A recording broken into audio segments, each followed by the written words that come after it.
Hello and welcome to String King Guitar Works. What we've got here is a Jackson guitar, the a very old one, so it's not one of the ones that have been made since Fender took over. And my friend Leo brought me this, and it has been modified previously. Someone's put the GK external kit on that.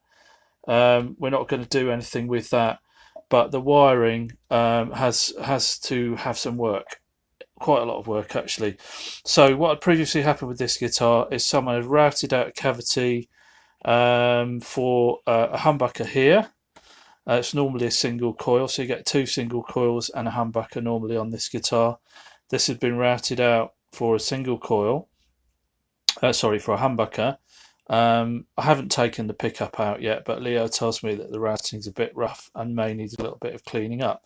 But the major problem was the wiring. So when he brought it in, I have disassembled it slightly already, but when he brought it in, there were two controls in it, and this had a sort of plug in it, and it didn't really look very good. And also, one of these pickups didn't work.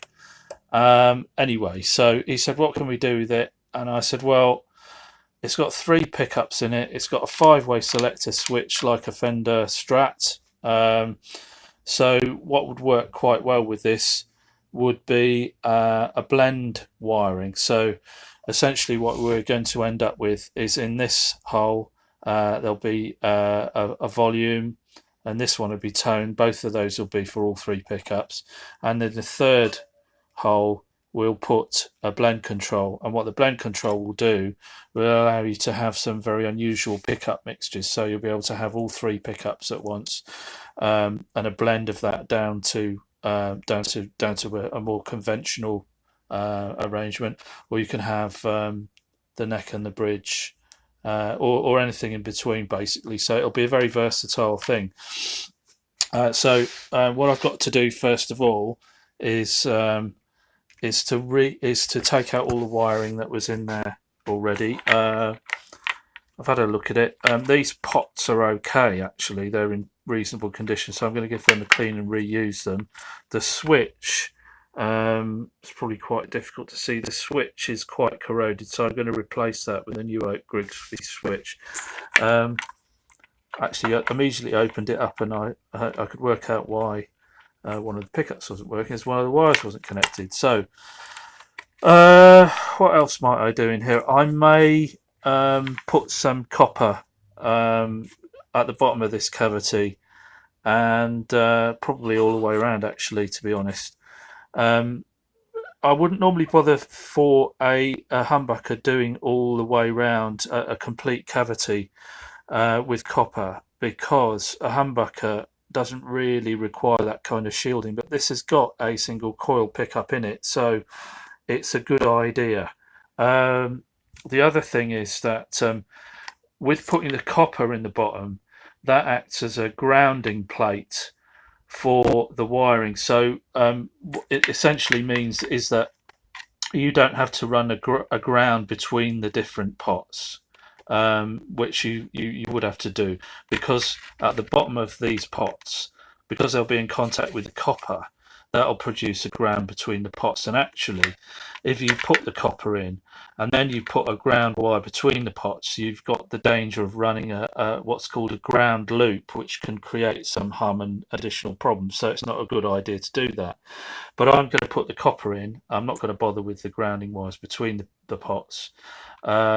And I'm going to put the blend pot in. I've already got a blend pot, which I can use. So first things first is to get out all this wire. I'm just going to disconnect it all, take out the components, and then I'm going to work out how the wiring for each of the pickups works, because one of them is a Seymour Duncan.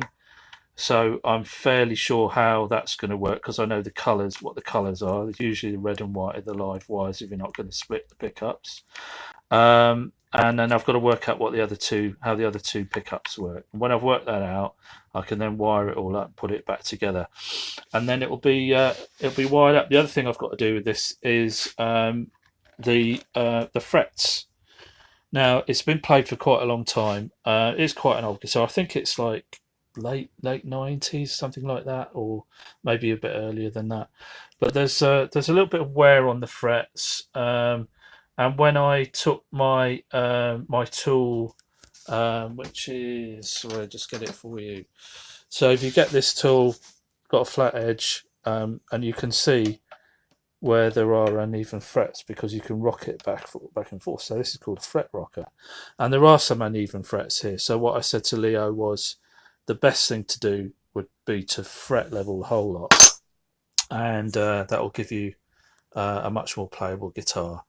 And you know, basically because this is a Jackson and it's kind of like a metal shreddy style guitar, it's got these enormous frets on it. I mean, they are massive, so there's plenty of room to take off enough to overcome the dents from playing here. So not dents, but they're just little grooves that have been worn away as the strings hit the frets. Obviously, the strings are a bit harder than the nickel on the frets, so they do tend to wear them away gradually. But we can get rid of that with a fret level. Put this in the fret jig, a fret leveling jig, and we'll do that. So first of all, I'm going to do the electrics, and I'm going to do the fret leveling. And the other thing was there are a couple of little dents just to the finish that need fixing too. But I'll be back soon with a further video on the electrics. Thank you.